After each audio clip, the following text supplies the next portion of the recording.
Est-ce que le plan de Avulia demain est déjà, tu l'as déjà en tête? Est-ce que tu vois vers quoi tu aimerais évoluer dans 1 an, 2 ans, 3 ans? Alors, on a un objectif de 1 million à 3 ans d'ici donc 2027. Je vois à peu près dans quelle direction on veut aller. On va faire les choses petit à petit parce qu'on a besoin d'apprendre. Je pense qu'il y a un côté que j'ai envie d'explorer, c'est le côté peut-être gamification. Là, on ne l'a pas encore vraiment mis en place. On teste un peu le dispositif, etc. Donc, il y a cette dimension gamification pour créer une spirale vertueuse. Et puis, ce côté aussi engagement et communautaire et partage, ce côté collaboratif ou crowdsourcing de cas d'usage, de bonnes pratiques. Je rêve que ça fonctionne avec la plateforme. Donc là, c'est directionnel. On va voir si on y arrive. Et encore une fois, on va le faire par petits pas et en regardant si ça fonctionne ou pas. Et aujourd'hui, on voit bien que l'IA à la fois excite, parfois fait peur aussi. De ton point de vue, comment vous faites pour que Microsoft s'assure que l'IA permette d'aller dans la bonne direction et aide un maximum d'entreprises et un maximum d'impact positif sur le monde?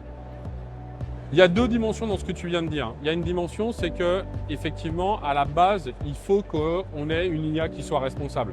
Ça, c'est quelque chose sur lequel Microsoft travaille depuis 7 ans. Aussi bien dans la mise en place de pratiques en interne, dans ce que l'on développe, dans ce que l'on intègre dans les produits. C'est-à-dire que si vous utilisez un copilote aujourd'hui, vous allez normalement pas pouvoir faire certaines choses qu'avec un outil grand public. Il va être bridé pour pas que vous puissiez poser des questions ou lui demander de faire avoir des échanges sur des choses biaisées. Donc ça, c'est nos process en interne, des process, des outils, etc. Il y a l'accompagnement client que l'on fait autour de l'IA responsable. Mais après, il y a nécessairement, et là je vais y revenir, faire en sorte que les individus soient sensibilisés, soient acculturés, soient formés sur ce sujet-là. Il faut comprendre l'IA dans son intégralité. Il ne faut pas être des technocentrés ou des bénis oui-oui, oh, c'est super, tout est rose, et à l'inverse, où tout est négatif. Donc il faut être des utilisateurs éclairés, donc ça passe par la formation, pour après se dire, quand j'ai identifié des cas d'usage et quand je veux le mettre en œuvre, je peux le faire de manière consciente et de manière effectivement responsable, et j'ai des outils, des bonnes pratiques.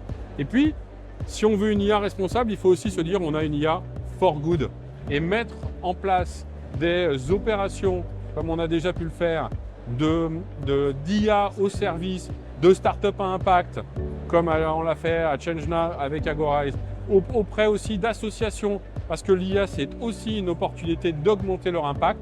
C'est aussi une manière de faire en sorte que l'IA contribue positivement à des sujets sociétaux. Henrik, merci beaucoup. Peut-être une dernière question. Et du coup, donc on a bien compris l'impact de l'IA sur le futur et tous les impacts qu'elle va avoir positifs, impact à contrôler également. Pour toi, la place de Microsoft dans tout ça, dans le monde de demain et dans l'IA, quelle va être sa place? On essaye d'avoir la place qui est liée à notre mission. La mission de Microsoft, c'est permettre à chaque individu et à chaque organisation de réaliser ses ambitions. On empower, c'est difficile de le dire en français. Donc notre place à nous, c'est de donner le meilleur de la technologie, de l'innovation, mais une innovation qui a du sens, une innovation qui est responsable, et donner les clés de lecture pour que ce soit une opportunité pour transformer ces organisations, ces process, la manière dont on travaille, la manière dont on collabore, et peut-être même la manière dont on va avoir un emploi, parce que l'IA aussi, c'est un vecteur d'emploi.